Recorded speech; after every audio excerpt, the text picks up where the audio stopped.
Jumpa lagi bersama Tarotku di video pembacaan kartu tarot. Di video ini Tarotku akan membacakan sebuah pembacaan yaitu tentang si dia ya. Jadi judul di pembacaan ini adalah, kita akan tuliskan sama-sama, tentang dia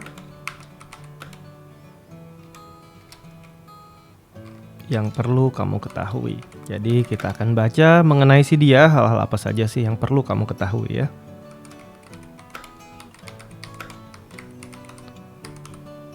Jadi pembacaan ini adalah cerita tentang si dia atau hal-hal tentang dia yang perlu kamu ketahui. Kemudian untuk para sahabat yang baru pertama kali main ke sini, main ke channel Tarotku, bantu Tarotku subscribe channel ini. Untuk yang udah subscribe, bantu share, bantu like video-video Tarotku. Tarotku lebarkan sedikit judulnya. Oke.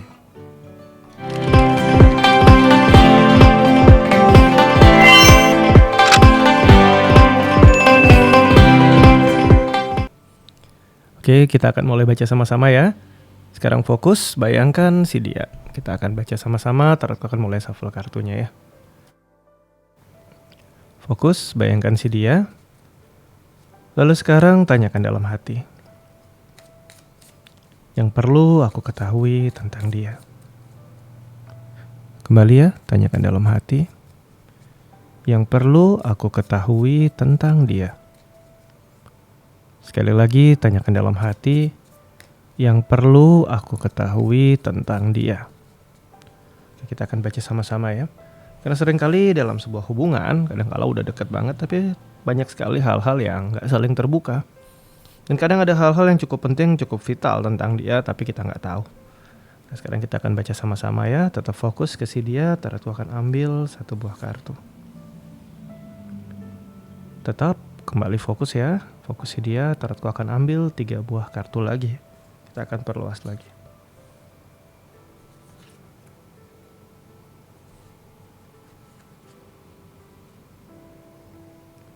Oke, masih tentang dia. Kita akan perluas lagi. Kita lihat lebih dalam ya. Tarotku akan ambil 5 buah kartu ya.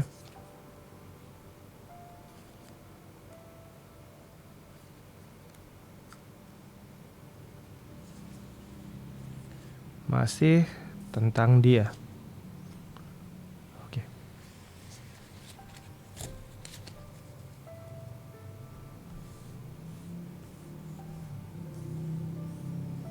Oke, kita akan baca mulai dari kartu yang pertama ya. Ini adalah tentang dia yang perlu kita ketahui ya. Kartu pertama yang muncul adalah kartu Knight of Swords. Kartu Knight of Swords ini seringkali terkait dengan ide-ide, pikiran-pikiran yang terkait dengan masa lalu. Jadi salah satu hal yang perlu kita ingat tentang dia adalah si dia cukup suka membawa-bawa hal yang udah berlalu. Biarpun mungkin dia nggak secara langsung menunjukkan itu bahwa dia tipe orang yang suka mengungkit membawa masa lalu. Tapi jika kamu mau perhatikan, cerita-cerita masa lalu ini kadang-kala masih sering muncul. Cerita masa lalu bisa saja keberhasilan dia di masa lalu. Bisa juga tentang hubungan-hubungan dia di masa lalu dengan hubungan lainnya. Atau mungkin problem-problem keluarga atau bahkan problem dengan kamu yang udah berlalu. Itu juga kadang masih muncul ya. Kita akan lihat lebih jauh tentang dia ya. Di sini ada kartu 3 pentacle ya. Saat Mars berada di Capricorn, kartu 3 pentacle ini tentang pembuktian. Jadi tentang dia tipe orang yang kalau kamu tantang sebenarnya ada bagian dalam diri dia itu yang gak bisa ditantang. Dia akan buktikan, dia akan tunjukkan bahwa dia bisa. Bahwa ada hal-hal yang mungkin kalau kamu ragukan dari dia, nah ini dia malah makin ingin menunjukkan. Entah dia tunjukkan secara langsung atau tidak, tapi ada bagian dari dalam diri dia ini yang ingin membuktikan bahwa dia bisa, bahwa dia benar, bahwa dia, bahwa dia ini dia cukup kuat ya. Mars berada di Capricorn, Mars membawa energi yang agresif. Capricorn bercerita tentang kondisi bekerja keras. Jadi dia akan tunjukkan dengan keras apa yang ingin dia buktikan. Kita akan lihat lebih jauh lagi. Masih tentang dia. Ada kartu Ace of Pentacle ya. Kartu Ace of Pentacle ini, kartu SS ini ceritanya tentang sebuah potensi. Semua kartu Ace ya. Itu cerita tentang potensi Ace of Pentacle. Ini potensi yang berkaitan dengan hal-hal yang sifatnya material, hal-hal yang berkaitan dengan sifat hal nyata, hal-hal yang berkaitan dengan suatu hal yang berkaitan dengan sesuatu yang bisa dilihat, bisa kita sentuh, bisa kita rasakan. Potensi dia di dalam diri dia itu untuk bisnis bagus, untuk pekerjaan bagus, untuk membuktikan, kembali lagi ya, untuk membuktikan sesuatu itu memang benar-benar dia akan lakukan. Kalau dia udah bilang A, ya kan, dia akan benar-benar berusaha untuk membuktikan itu, untuk menunjukkan itu sama kamu. Tapi kembali lagi, ini potensi. Masih ada halangan dari faktor di luar diri dia. Entah mindset dia, pola pikir dia, atau hal-hal yang keinginannya kuat nih, tapi mungkin aja ada mental block. Keinginannya kuat nih, mungkin aja ada halangan keluarga. Contoh dia bilang, aku mau serius di hubungan ini, aku akan mungkin menikah dengan kamu, atau aku akan lakukan hal A, B, atau C, atau D untuk kamu. Itu memang benar, dia punya potensi melakukan itu.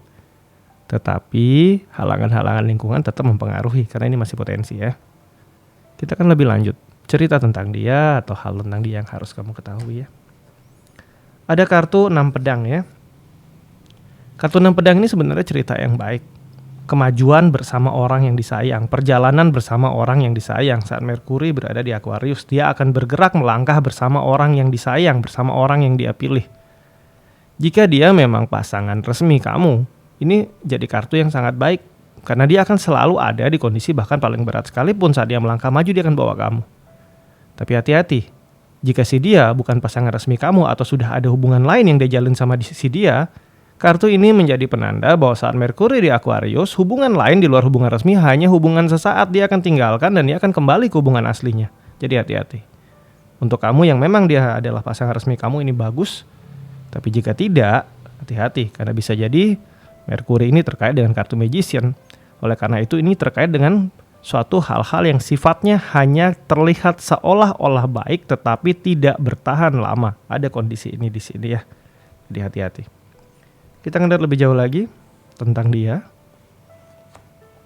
Di sini ada kartu Ace of Cup ya.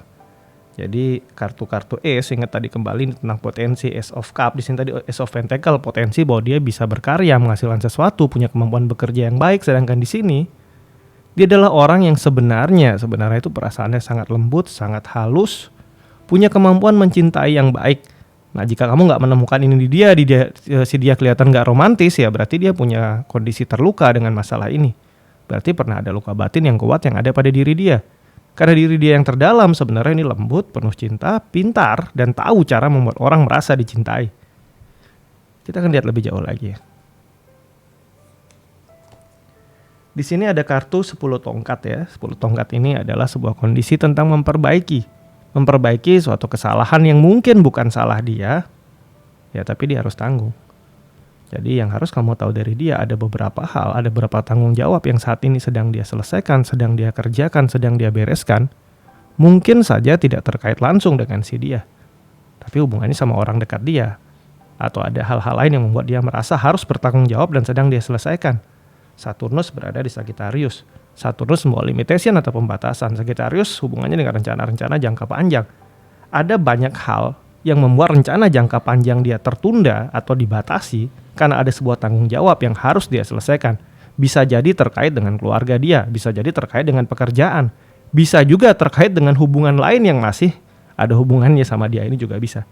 Jadi yang pasti hal yang harus kamu tahu tentang dia adalah kenapa untuk beberapa hal dia sepertinya membatasi diri atau ada batasan-batasan atau ada rahasia yang dia nggak bisa ucapin. Ya karena tentang tanggung jawab ini. Tanggung jawab yang harus dia selesaikan yang mungkin dia nggak pengen kita ikut terbeban sama hal ini ya. Kita akan lanjut lebih jauh lagi ya. Di sini ada kartu 8 pedang ya. Saat Jupiter berada di Gemini. Kartu 8 pedang ini sebenarnya kartu yang kalau kita lihat dari Jupiternya positif. Jupiter membawa pertumbuhan, perkembangan. Gemini sendiri terkait sama relasi, pasangan. Kita kaitkan kalau di kartu tarot dia kartu The Lover tentang kekasih, tentang pasangan. Seharusnya kartu ini bercerita tentang pertumbuhan dalam berpasangan yang baik. Sayangnya Jupiter ini berada jaraknya sangat jauh dari Gemini. Jadi saat Jupiter berada di Gemini, Jupiter travel ke Gemini, ini dia energi Jupiternya udah benar-benar lelah sekali. Akhirnya yang terjadi saat Jupiter berada di Gemini adalah dia nggak bisa berbuat apa-apa. Di sini dikatakan terbatas oleh lingkungan, nggak bisa berbuat apa-apa. Jadi di sini jika kita bilang tentang dia yang harus kamu ketahui adalah orang-orang sekeliling dia ini sudah cukup banyak mengambil energi dari dia. Orang-orang sekeliling dia sudah cukup banyak membuat dia merasa lelah akan banyak hal, mulai dari memperbaiki kesalahan orang-orang lain, memperbaiki tanggung jawab orang lain, Atau membatasi gerak dia di mana fokus dia udah banyak mungkin ke keluarga, ke pekerjaan, atau mungkin ke lingkungan, dan akhirnya ini membuat dia gampang sekali untuk lelah. Biarpun dia punya power yang baik, ada Jupiter di sini untuk hubungan kamu sama dia sebenarnya kecocokan bagus, tapi kalau lingkungannya nggak setuju, nah ini siap-siap. Jadi sangat penting bagi kamu sama dia, khususnya kamu ya, kamu harus sangat tahu lingkungan dia setuju atau nggak sama kamu. Karena jika lingkungan nggak setuju, effort dia udah habis. Untuk membuat lingkungan dia setuju sama kamu aja dia mungkin udah habis-habisan. Akhirnya saat bersama dengan kamu udah nggak ada energi yang tersisa. Kondisi ini bisa saja terjadi. Apalagi jika kamu berhubungan sama dia dan dia masih punya hubungan lain. Nah ini, jangan berharap dia benar-benar bisa totalitas sama kamu, karena sudah habis semua energi dia untuk yang lain ya. Kita akan lihat lebih jauh lagi ya tentang dia. Di sini ada kartu 7 pentakel ya. 7 pentakel ini saat Saturnus berada di Taurus. Ini adalah sebuah kondisi ya, berpikir banyak rencana untuk masa depan. Saturnus ini adalah batasan seperti kita ketahui, limitation. Taurus berkaitan dengan hal-hal materi, hal-hal yang nyata dengan elemental bumi. Ada banyak janji masa depan yang ingin dia ucapkan, tapi kembali lagi seringkali janji dia tinggal janji. Apalagi kalau janji-janji itu terkait dengan hal real yang mau dia wujudkan. Keinginan membuktikan dirinya kuat, keinginan mewujudkannya kuat, tapi ujung-ujungnya banyak yang nggak terwujud. Jadi mesti hati-hati di sini.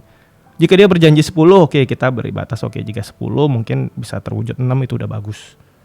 Ya, karena di sini ya batasan dia cukup kuat, bukan hanya dari luar, tapi ternyata diri dia sendiri pun ya cukup banyak punya plan yang tinggi dan besar, tapi realitanya itu tidak sebesar itu ya.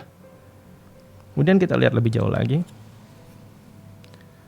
Di sini ada kartu 7 tongkat saat Mars berada di Leo. Ini adalah karakteristik orang yang berani. Mars membawa sisi agresif. Leo sendiri ini juga agresif. Mars ketemu Leo. Diri dia yang terdalam, dia orang yang berani. Keberanian inilah yang kadang-kala membuat dia mengambil tanggung jawab melebihi kapasitas dia. Akhirnya yang terjadi apa? Nggak selesai. Kapasitasnya 7, ambil tanggung jawab 10, yang 3 kemana? Nggak selesai. Nah ini. Kewalahan karena terlalu berani mengambil sebuah tanggung jawab. Ini juga hal yang harus kamu ketahui dari dia. Jadi kamu sebagai pasangan dia, salah satu tugas kamu adalah mengingatkan, ambillah tanggung jawab sesuai kapasitas. Biarpun mungkin kadang dia merasa sanggup, belum tentu dia sanggup, ya kamu ingatkan dia. Karena saat Mars berada di Leo, ya kondisi ini terjadi, apalagi 2 buah kartu 7, di mana kartu 7 jika kita hubungkan dengan Kabalah berada di bawah naungan Venus. Venus ini memberi sesuatu yang penuh semangat. 2 buah 7, semangat akan masa depan, semangat mengambil tanggung jawab, tapi akhirnya nggak bisa terwujud. Kenapa nggak bisa terwujud? Karena ada batasan dirinya sendiri yang melebihi, tanggung jawab yang diambil melebihi batas dirinya. Nah kondisi ini bisa terjadi ya. Oke, ini adalah hal-hal tentang dia yang perlu kamu ketahui. Untuk para sahabat yang baru pertama kali main ke sini, main ke channel Tarotku, bantu Tarotku, subscribe channel ini. Untuk yang udah subscribe, bantu share, bantu like video-video Tarotku. Terima kasih.